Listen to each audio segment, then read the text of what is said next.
আল্লাহর বান্দা যুবক মানুষ বিবাহ করছে, বিবাহের পরে বাসর ঘরে ঢুকছে, দুইজনে গল্প করতে করতে করতে করতে ছেলেটাও দিনদার মেয়েটাও দিনদার, এই স্বামী স্ত্রী গল্প করতে করতে এক পর্যায়ে স্বামী তার স্ত্রীকে বলতেছে, নতুন স্ত্রী, ওগো আমার স্ত্রী, আমার বিনা পারমিশনে কোনোদিন আমার বাড়ির থেকে তুমি বের হবে না। খা দাদাই গেছি আমার ভাইরা বাবারা, মেয়েটা বলতেছে, নতুন বউ, স্বামী গো যে হুকুম দিছেন এই হুকুম পাই টু পাই মেনে চলবো ইনশাআল্লাহ, তবে এই হুকুমের সঙ্গে আমার একটু কথা জোড়াই দিতে চাই। কি জোড়াইতে চাও? এবার স্ত্রী স্বামীকে বলতেছে, আপনি বলছেন বিনা পারমিশনে বাড়ির থেকে বের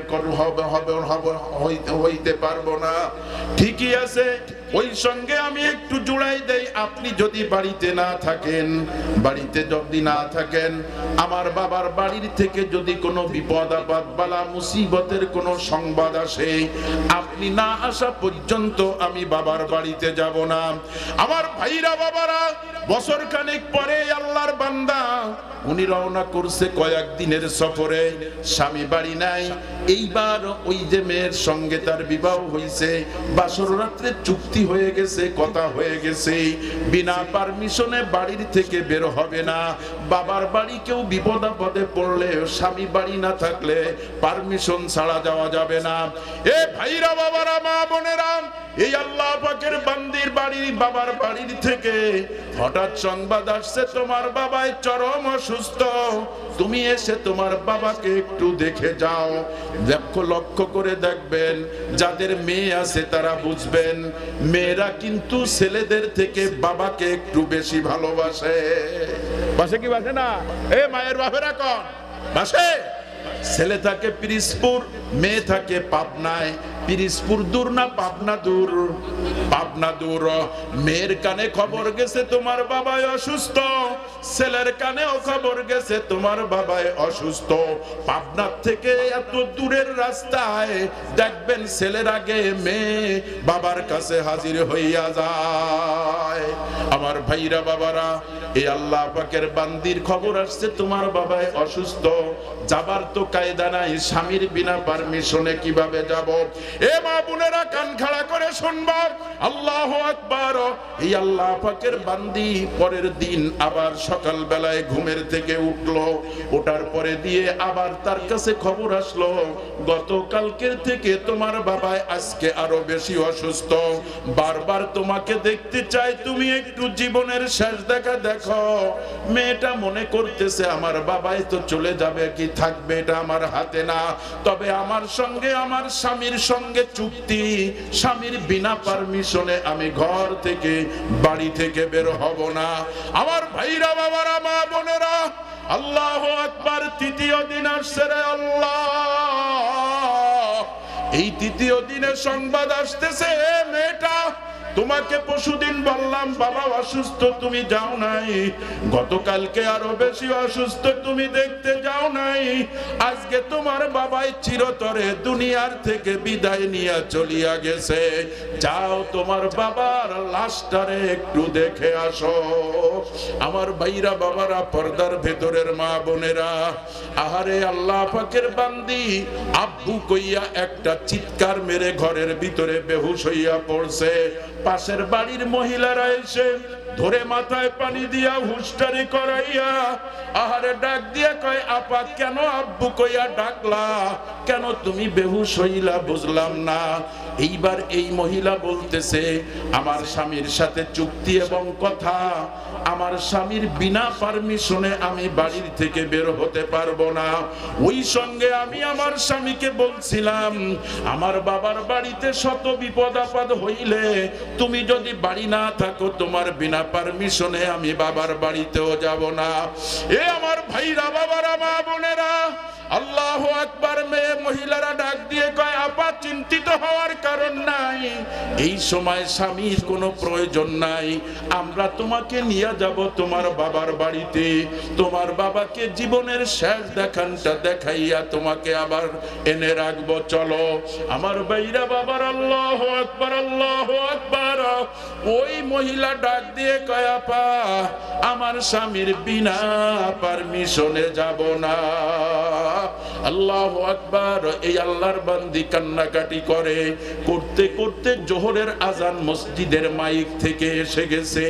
আল্লাহর বান্দি এইবার ওযুটা করিয়া আল্লাহু আকবার সুন্দর করে নামাজটারে আদায় করিয়া 2 রাকাত সালাতুল হাজত নামাজ পড়ছে। সব নামাজের পরে এইটা পড়ার পরে দিয়া 2 খানা হাত উঠাইয়া আল্লাহু আকবার, আল্লাহু আকবার দর দর দর দর করে চোখের পানি ছাড়িয়া দিয়া কান্দে আর কয়, আল্লাহ আমার স্বামী বাড়ি নাই, প্রথম দিন যাইতে পারি নাই, দ্বিতীয় দিনও যাইতে পারি নাই, বাবা অসুস্থ, আল্লাহ আজকে আমার বাবাকে তুমি নিয়ে গেছো, ও মালিক আমি তো তোমার হুকুম মতন ঘরে বসে আছি, পর্দা করি, স্বামীর হুকুম মানি, স্বামীর খেদমত করি।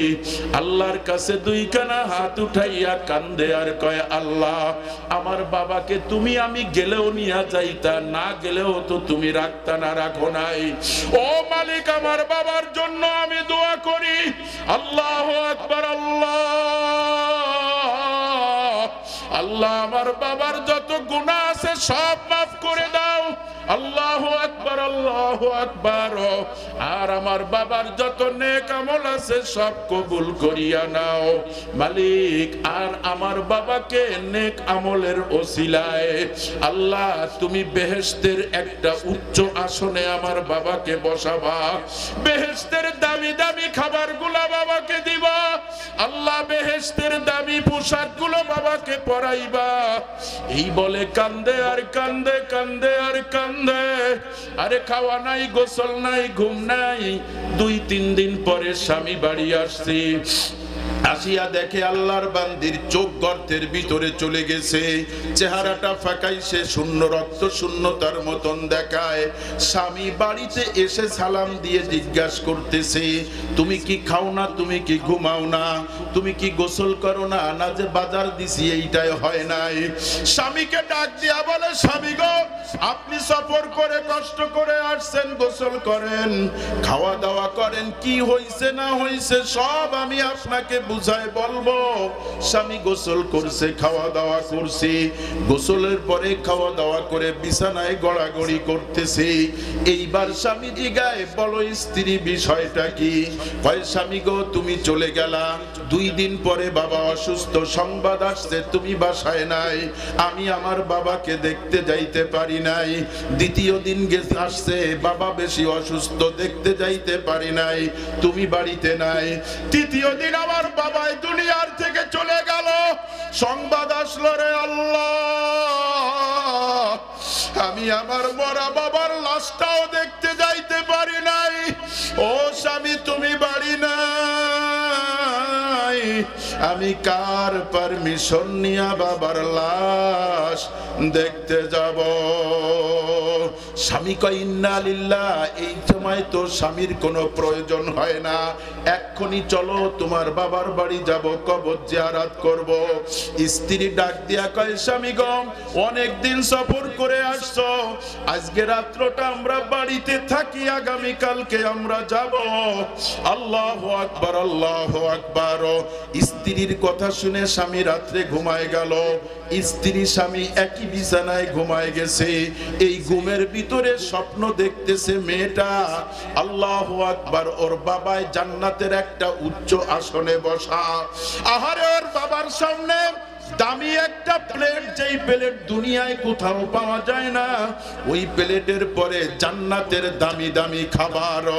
ওর বাবার পরিধানে আল্লাহ শরীরে এত দামি পোশাক যা পৃথিবীর কোন রাজা বাদশার শরীরেও পাওয়া যায় না। মেয়েটা স্বপ্নের ভিতরে বাবারে ডাক দিছে, আব্বু আল্লাহ পাক আপনাকে কোন আমলের দ্বারায় জান্নাতের এত বড় দামি দামি নাজ নেয়ামত দান করছে।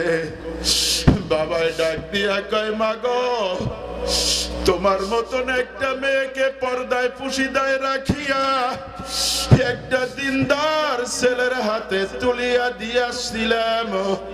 আহারে, স্বামীর হুকুম তুমি কখনো অমান্য করো নাই। আমি তোমার বাপ অসুস্থ দেখতে আসো নাই, আমি তোমার বাপ দ্বিতীয় দিন আসো নাই, ইন্তেকাল করছি, লাশটাও দেখতে আসতে পারো নাই।